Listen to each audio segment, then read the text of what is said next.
This is F.D. Recovery, where we interview addicts and alcoholics. Our aim is that through this podcast, we might help you on your journey of recovery. Thank you for listening. Hello, this is Frank with F.D. Recovery, and you are listening to the Weekly Intention. We go week to week, topic or spiritual principle. We do a recap of last week, and then we start with our new intention. This week's weekly intention will be redemption, right? Before we dive into that, we'll do last week a recap on focus.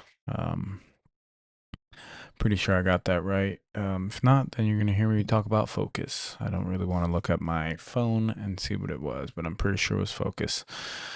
So I hope your guys' week was good. My week was pretty good. I went to a snack convention this last Thursday, and it was pretty awesome. And I know my weeks are kind of midweek to midweek, especially with these intentions. So it's a little lopsided on working it, but yeah, I just stayed focused on my recovery, on the things that keep me well. I did have to skip a couple meetings, but I stayed focused, right, as far as my daily trainings, we'll call it, right, my physical training, my mental training that I do, staying connected to God, prayer, meditation, just staying with my habits, focused on the stuff that keeps me well, which is the most important, right? I got a little unfocused on the weekend just because I was a little overwhelmed with what was going on with life, and getting into it with my wife, and we reconciled our differences, which is good. But other than that, I think I stayed pretty focused. The thing with focus is we can get distracted pretty easy, and it's not about being perfect. It's about, setting these intentions for the week and trying to stick to it and just doing your best, right? I think that sometimes for me, on a personal note, I get caught up in the ins and outs of everything, and I want everything to go according to plan, but that's just not the way it works sometimes. So being able to be adaptable with the way things are, the way things feel, the way things develop, right? Because it never goes according to plan. Kind of Murphy's Law. Whatever can go wrong will go wrong, right? And through that, having a positive attitude, right? So finding the feng shui of things, right? The perfect placement of things, and just trying to do that in my day-to-day recovery, day-to-day life. And I think that focus was a cornerstone to most of my stuff that's going on in recovery, because without it, you can get pretty lost in the sauce, they say, right? No, you can get lost and thrown off the mission, right? Sometimes we just need a reminder and keep ourselves on, on the path, right? So let's talk about redemption, right? Let's see. I think breaking it down more in a biblical sense, but let's see that. Let's go. Redemption is a fundamental spiritual principle, particularly in the Abrahamic religion, centered on the belief of God restores humanity from the bondage of sin, death, or spiritual apathy. It involves a ransom, or a costly act of love, specifically the sacrifice of Jesus Christ in Christianity to deliver people and bring them back into fellowship with the divine, right? Deliverance from bondage. Yep. Restore. Let's ask it. Redemption in recovery. Let's see what it has to say, right? Redemption and recovery, right? Let's see. Standby. Redemption, right? Let's see, okay, redemption is the act of saving, freeing, or reclaiming something, often through a payment, ransom, or atonement. commonly refers to buying back property, paying off a debt, redeeming vouchers, or in theological or theological salvation from sin, right? Theology, sorry. It can also mean making amends to restore reputation, right? Finances, right? Let's see. Redemption and recovery.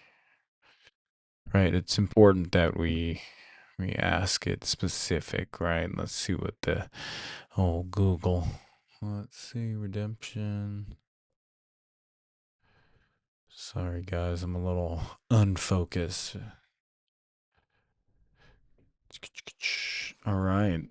Well, that's loading. Let's see. Oh yeah, that was quick. Internet's quick. Recovery refers to transformation, often faith-based. All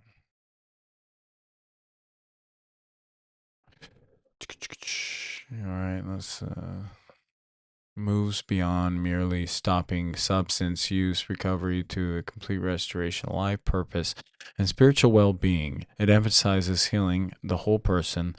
Mine. All right, let's see. Option, definition, and recovery. All right, let's see what it has to say. Yeah, pretty much all the same thing.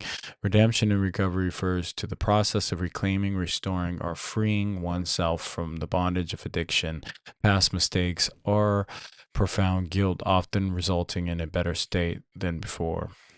It combines recovery of self-worth with atonement, focusing on rebuilding one's life, repairing damages, and attaining spiritual or emotional healing. Restoration and transformation. Unlike simple restoration, returning to normal, redemption often implies transforming a broken past into a prosperous future, right? Purposeful, and prosperous, right? Both. Atonement and action is the context of addiction. It involves making reparations, repairing damages caused to self, others, and taking accountability, right? So for me, right, what that really translates to me is the step 9 process of the whole steps and the 12 steps, right? If you haven't done the 12 steps, I highly suggest you do, because there is a certain type of magic and spiritual healing that does happen with the 12 steps. So I encourage you to do so. But we often hear in recovery many points of view, and I think for me the point of view of redemption resonates most with me, because we can get all pretty fancy, and I know my ego likes to put a spin on things and make me seem grander than I really am, and make things sound a little bit more fancy than it really is. And I think the great equalizer to it all obviously is trying to enter humility in the picture, but also connecting that to God. As well, of all those combined, it's like super important to understand where I came from, right? Because it's super easy for all this good stuff to go on in my life and me think that it was all because of me. It was partially me, yes, of course. But there's a grander design to it, especially when you step into the world of recovery. You start learning about your higher power, your higher purpose, your higher self, your connection to that. The spiritual path that you're now on starts getting illuminated before you, right? And you start realizing it's much more than just, fix my life, stop doing drugs. It's how do I get spiritually aligned with the future that I really want to create, and also heal the past of the wreckage that I caused. And when you're on this road of redemption, it's very important, at least for me, to be reminded of where I came from, because it's super easy to lose sight of that and think yourself better than, or be in a judgmental state of mind. Because when you're doing really good, the negative life kind of jumps out at you, and you can take many approaches to it. So for me, myself, I get judgmental. I don't know about anybody else, but that's just where I can get. So it's very important that I practice these spiritual principles, right? And understand that where I came from was to the depths. I was down in the dirt, right? I was an outcast. I was a reject, and rightfully so. I did it all to myself, right?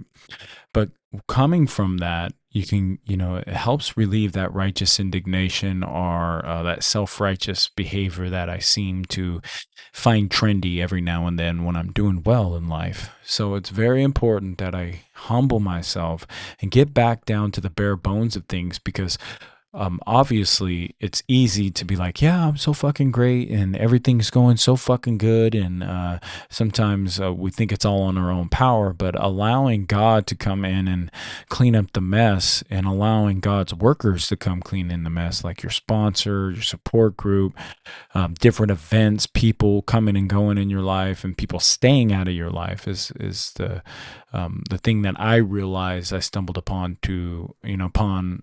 very early in my recovery.